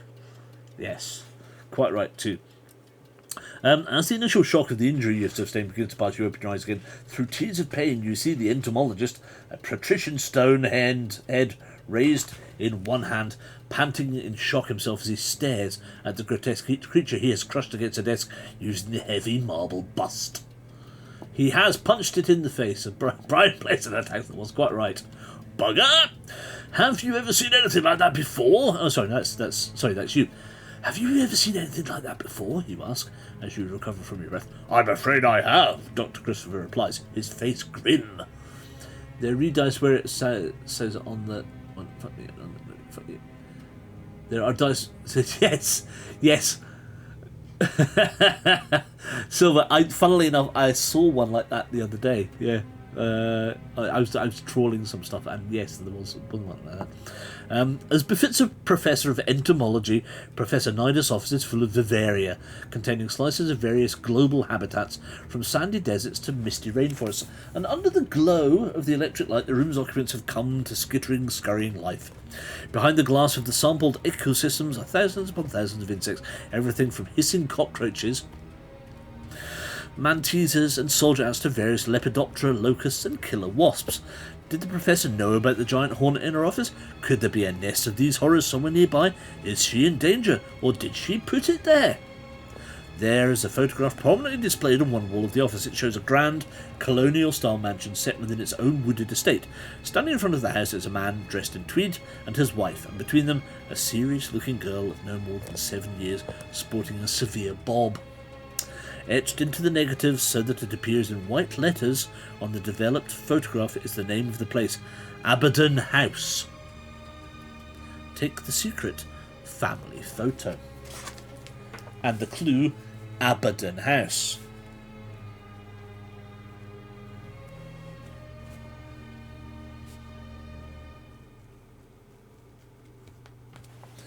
So Dr. Nidus lives in Abaddon House.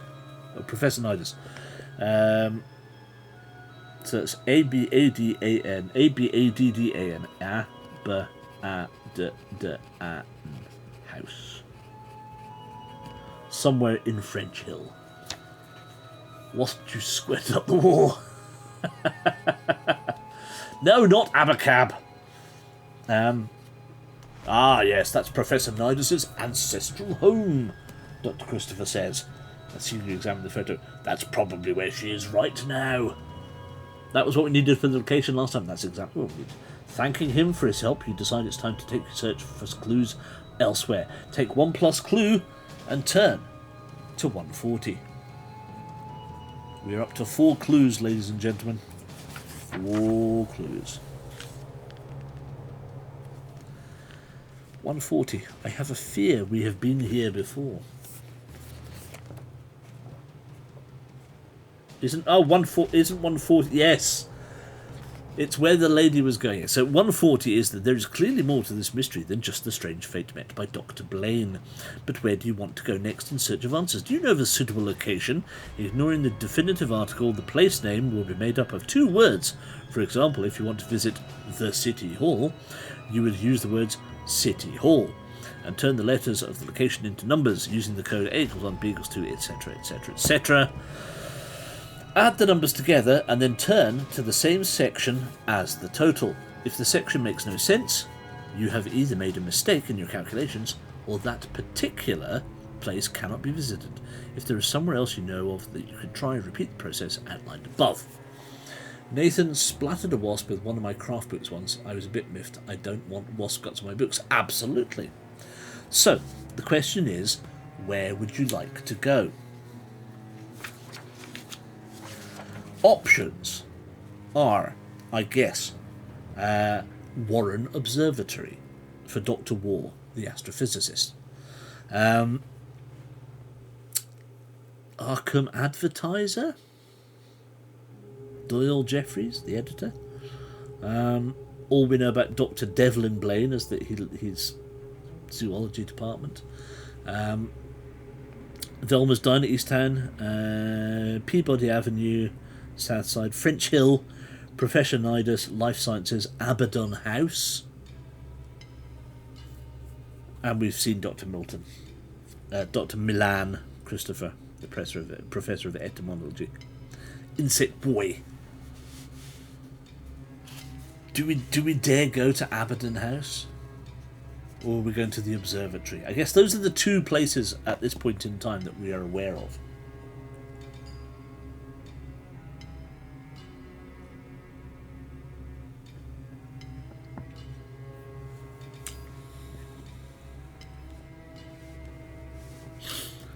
Yeah, I would say it's either... So the question is, are we going Nidus or War?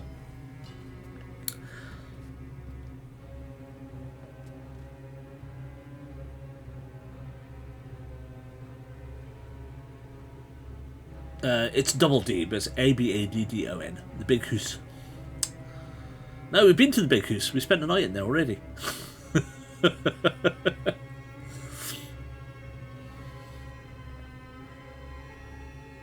You would like to all go to Abaddon House, would you like? Would you? Right.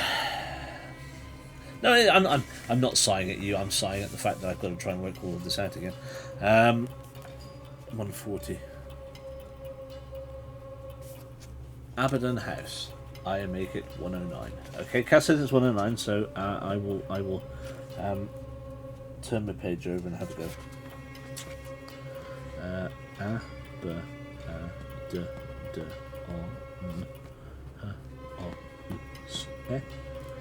So 1, 2, 1, 4, 4,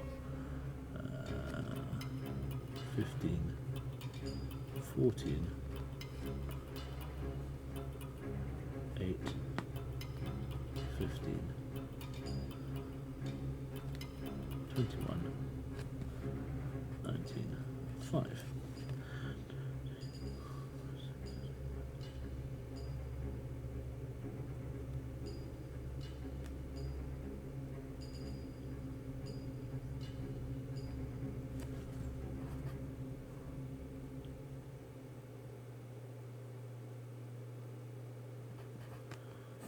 I also get 109. Can anybody else confirm? So Cass says 109. I reckon 109 as well. Are we happy to try 109?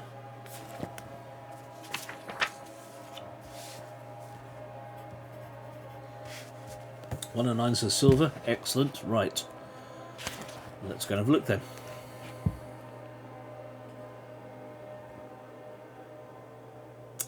Ah, okay, so not Abaddon House, but perhaps French Hill. Abaddon apparently means destruction or doom in Hebrew. Okay, let's try French Hill.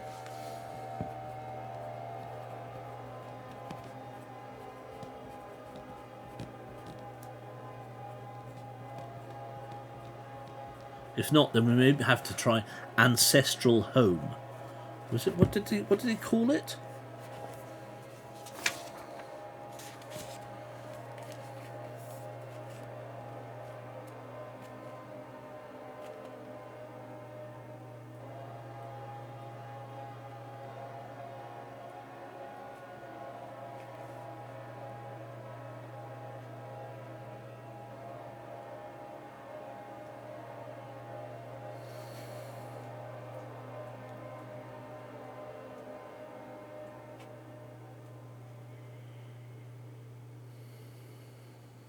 Yeah, Ancestral Home.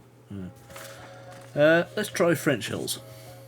I googled it and it says it's the name of the angel of the abyss in the Bible. Ah, okay, cool. So F is 6, 5, 3, 141, 140. R is 18. N is 14. H is 8, 8, 9, 12, 12, 18, 24, 29, 39, 43, 46, 54, 62, 72, 82, 84, 86,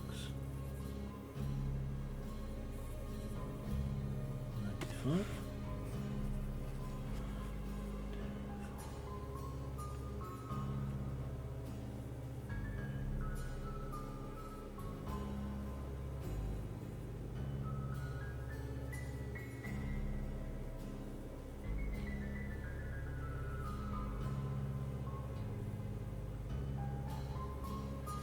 yeah, 95.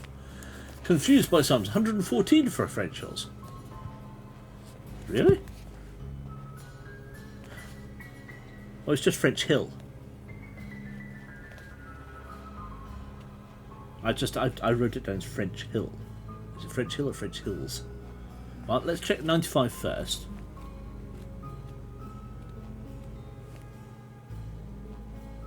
"95 works. It's French Hill. Don't think 114 works. Let me just double check, just in case.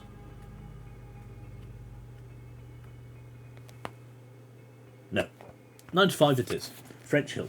Confused by numbers. Don't worry. So 95 is where we're off to. So 109 is a misnomer, but 95 works. As you set off for the affluent and ancient neighbourhood of French Hill, you begin to feel uneasy, more uneasy than you have felt this so far this evening. As if something was watching you from the darkness. Sorry, one too many hills. Well, you know, the hills have eyes. If you have the weakness cursed, add +1 to your total doom. Oh God, doom's up to 1. Doom clock is at 1. If you have the weakness haunted, add +1 to your doom. And if you have the weakness paranoid, add 1 to your doom. What is your total doom? 2 or less. Turn to 11. There speaks someone who grew up in the Fens.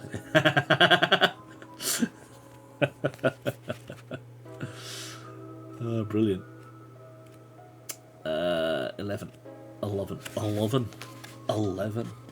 The flickering street lamps guide you to a large house on the scale of a colonial mansion. No, we're alright. We're just mildly doomed. No, just doomed. Just singular doom. But one that is a vision of crumbling grandeur. We need to meet your mate Barry. Fair enough. Aberden House, as a plaque reads at the entrance, must have been glorious once, but now it is quite apparent that it is falling into disrepair. It is a curious mix of the palatial and the Gothic, with a pillared colonnade at the front, but the pointed mullioned windows of a German castle. Take the secret, Location 9. Ooh.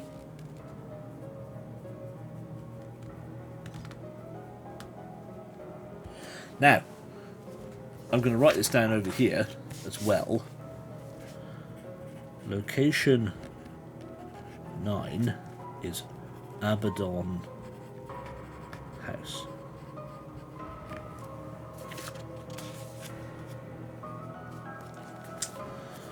Okay. It stands apart from the other properties in the neighbourhood on a large plot of land, and it's screened from the road by a thick yew hedge. A light in the porch shines above the front door, and you approach the house along a wide gravel drive. There is no one about, and the grounds are eerily quiet, but you can't shake the feeling that there are eyes on you as you make your way towards the mansion. Do you wish to approach the front door? So F for front door. Do you want to leave the drive and use the deeper darkness pooling between the trees to creep around the side of the house? S for side. Front or side, which is it going to be?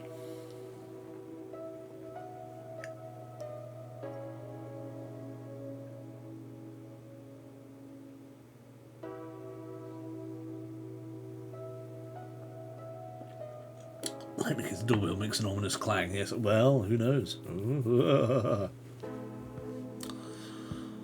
I quite like having this. I quite like being in Arkham. Now that I've taken my normal background off and just floating in Arkham, floating above the bridges. S side. I don't fancy the darkness, so F. Oh well, I hate to tell you, Kath. Everybody else wants to go around the side of the house. It's 3-1 so far. So far, sofa. So far, so good, so what? Sophaology.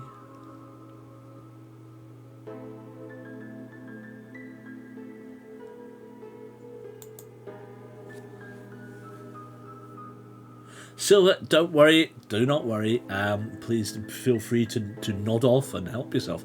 We will be back again. We'll carry on next week. We're not going to go for much more, I wouldn't have thought. Anyway, the idea of starting slightly early means we get to finish early and everybody gets to go to bed, because I'm pretty certain Kath is absolutely shattered. So we'll probably run for about another 10 minutes or so. Take care, and yeah, hopefully we'll see you again next week. So, in the night. Go for it. So let us slither our way round the side, and we shall see what we find in the pooling darkness between the trees. 120.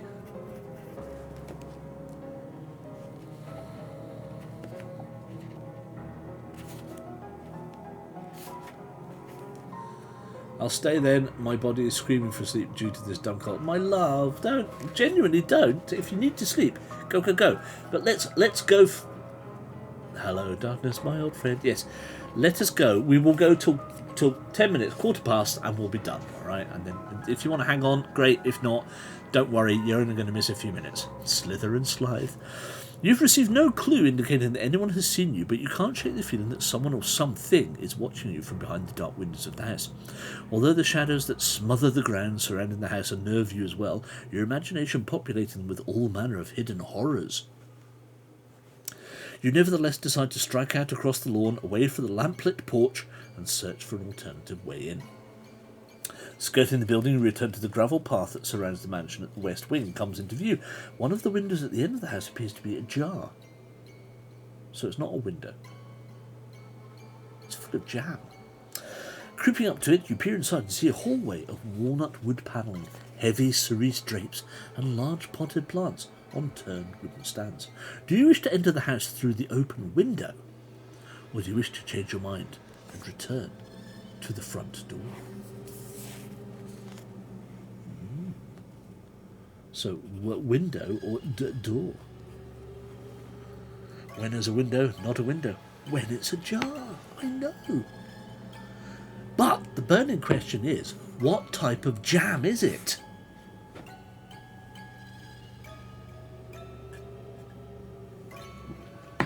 Window. Everybody wants a window. Fine, let's go for the window then. Bug jam. Ooh. Quince. Is it like Quincy? Quincy. Da da da da da da da da da da da. Quincy jam. 147. No, 148 in fact. 148. This is good, I think. Let's find out what happens now. Along with the creepy crappy music. Not again. Yes, I'm afraid so. Unlatching the window. Quince jelly is really nice with the strong cheese. Yes, it is. Unlatching the window, you open it fully and put a foot in on a piece of projecting stonework. Quincy jam. Didn't he do I Know Corrida? That's Quincy jam. No, that was Sal Solo.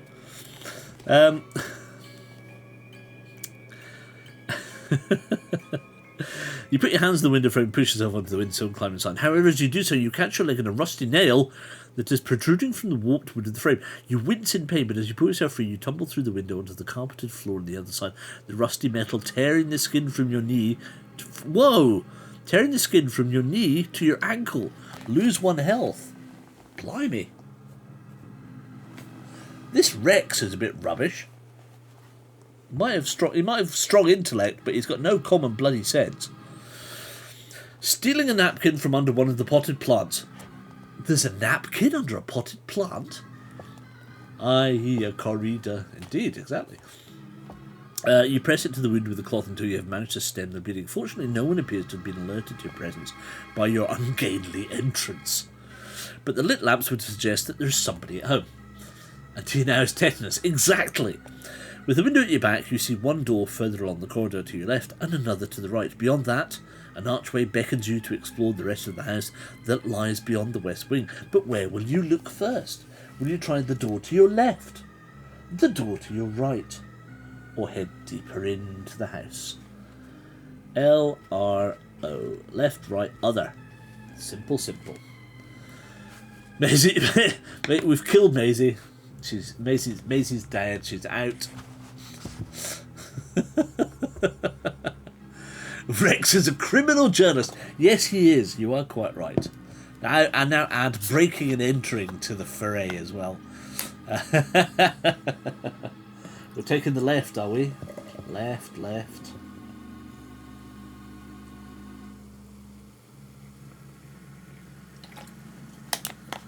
Left, says Maisie. Left, says Nathan.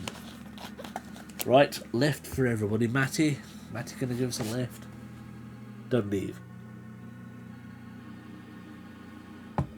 Stay and help us. That's what we say.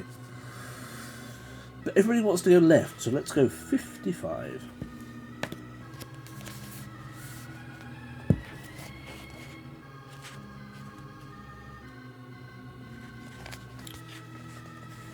With the bikers and Charlie Ross this week, I'm ruined. Oh, love.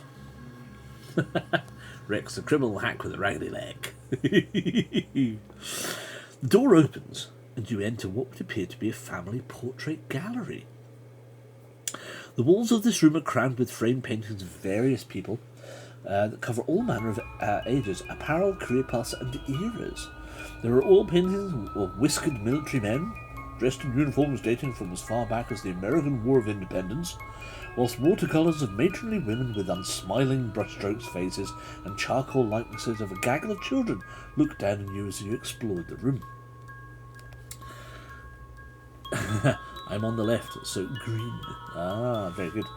One painting shows a figure in the mould of the heroic explorers of the late 19th century. What really catches your eye is the curious terracotta pot he is holding, like it's a silver rowing trophy. Take one clue in the secret family gallery.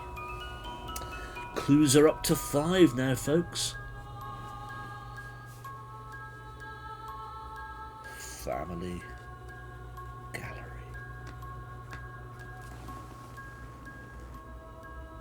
Pleased, but also slightly surprised that you've not found anything more disturbing than a late 17th century painting of a Puritan matriarch within the gallery, you leave by the same way you came in and return to the corridor. Where would you like to go from here? Will you try the other door opposite you, or make your way into the central hallway of the house? So, R or O?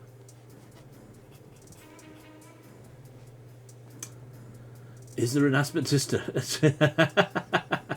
Is there an aspidistra? Anyway, no, unfortunately not. Uncle Aspidistra is not here. We cannot say Gronda Rando to him, I'm afraid. Opposite, R, near, R, far, opposite. Near, far, you know where you are. So, we will go to the door, the other door, which was the door on the right, now 131.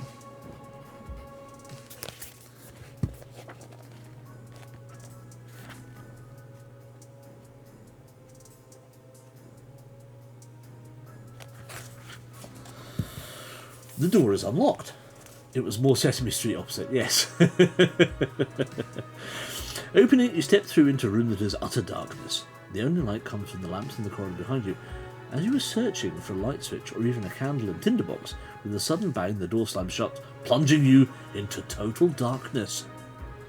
You turn instinctively and grab for the door handle, but before you can give it a twist, you hear the click of a key turning in the lock. You have been locked in!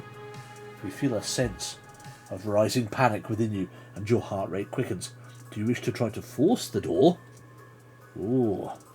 Or do you wish to try to remain calm and search the room, hoping to find a light switch or an electric lamp you can turn on?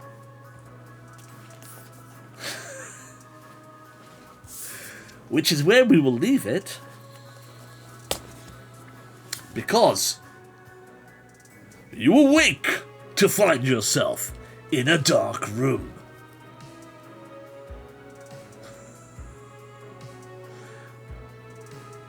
You need to find the light switch to see. Do you see? How will you find the light switch?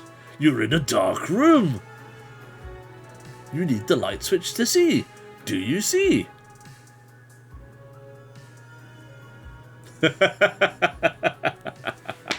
There we go. Let's do that next week.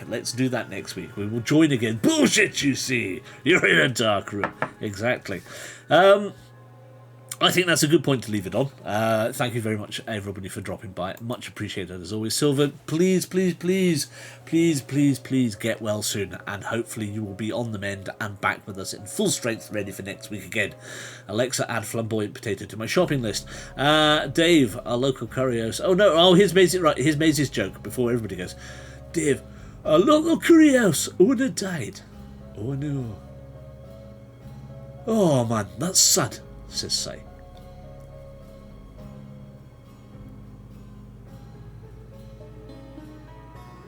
The anticipation is killing me.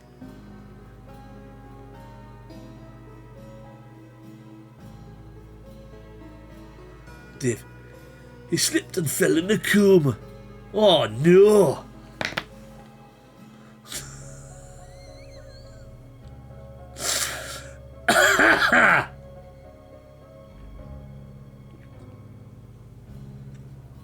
Matty says there are genuinely some IF games that start like a dark room. Excellent. Oh, I slipped and fell in a coma. Nathan Cordy wants his jokes back. Matty is not happy. Matty is not happy at all.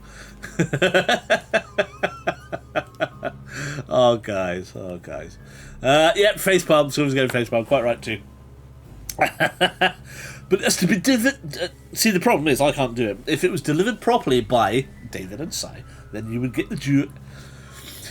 It's certainly not a canny bucket chooder off the back of a Kawasaki with me foot to come here. Get out and GIF, indeed. And on that note, I think we should get out. Thanks, guys. Been fantastic as always. Love you. Do join us again next week. I will pop the video up for this on the YouTube channel for those people. It's getting quite good. It's getting a reasonable response. If you can, and you haven't already, please pop over to that link I sent earlier if you want it again. It is this one. Copy the link. Paste it. Paste. Not chat. I don't want chat to be. I want this link up here. Copy. Paste.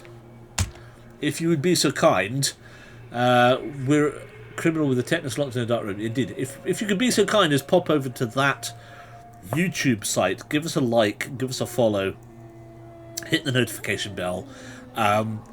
Like and comment on the videos if you can, because that's the new channel where we're going to put all this stuff. There'll be a lot more of that coming up. A lot more of that stuff coming up over the next 6 months on there. Stuff that I'll be doing not online. I'll be recording stuff and posting it up there, just for shits and giggles. But that's where a lot of content's going to appear. So yes, if you can, give that a follow. That'd be fantastic. I love you all forever and ever and ever. Love the captions. What do you mean? Like this guy, ring the bell as yeah, exactly. Hit all the buttons. Do this stuff for me. I'd love it. And again, mwah, as always, thank you guys. Been brilliant. We will see you next week. Hope to see you Monday for Minecraft. If not, catch you Thursday for part 4. We'll do the final. We'll do one more part, and then we'll go back. Let's go back to Towers after that. All right. Ding ding. Ring the bell. Love you all, guys. See you soon. Take care. Have fun. Have a great weekend. Have a great weekend. Silver, get well. That's all I'm saying. Plenty of fluids, plenty of sleep, and we'll see you all soon.